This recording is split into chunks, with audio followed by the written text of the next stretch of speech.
Nah, ini Tat ya, ini ada fenomena yang agak menggelitik hati gitu ya. Jadi ada kabar simpang siur lah ya. Gimana kalau misalnya kita lagi sa'i ya, itu bukannya kita berdoa tapi malah dibarengi sama nyanyi-nyanyian. Nah, itu yang pertama Ustaz.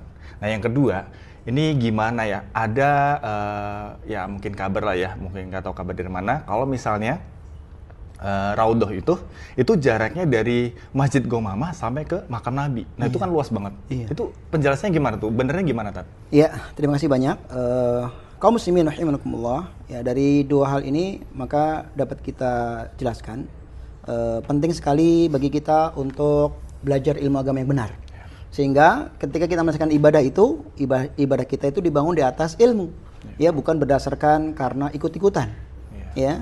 Karena kata ulama mengatakan al ilmu qablal qaul wal amal. Ya, berilmulah dahulu sebelum berkata dan beramal.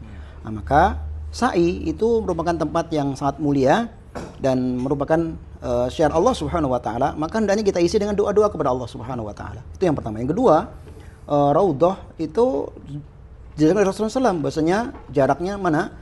Inna baina babul baiti wal mimbari raudhatun min riyadil jannah. Sungguhnya antara pintu rumahku dengan mimbarku itulah taman surga atau Raudhah. Jadi nggak benar kalau jaraknya sampai Masjid Gomamah gitu.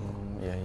Jadi nggak seluas itu ya, Ustaz ya. Ya, makanya kalau kita tuh harusnya ya, kalau misalnya kita mau ibadah umroh ataupun haji, kita cari travel yang benar-benar memang insya Allah yang sesuai sunnah lah ya, Ustaz ya. Dan kita mesti harus hati-hati untuk pemilihan travel umrohnya, gimana mutawifnya, apakah berilmu atau enggak. Jadi kita dapat informasinya itu tepat gitu, sesuai syariat Islam, seperti itu. Iya, jadi memang kaum muslimin rahimakumullah perlu teliti ketika memilih travel sebagai teman perjalanan ibadah, ya, terlebih masalah ustadznya, masalah pembimbingnya, dan juga pelaksanaan ibadahnya. Jangan sampai kita sudah bayar mahal tapi ibadahnya tidak sesuai dengan tuntunan Rasulullah SAW. Barakallahu fikum.